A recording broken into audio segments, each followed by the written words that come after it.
Hey guys, these are note-taking forms. There's an assignment that you will have to do where you're going to be filling out 2-column notes.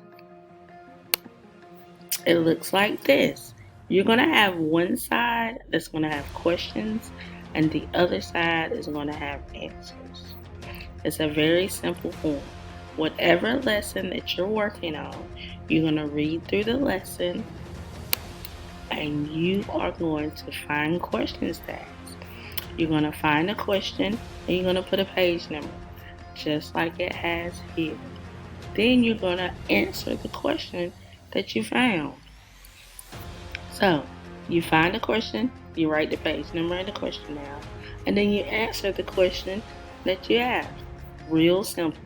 I know you guys got this. If you have any questions, email me. See you soon.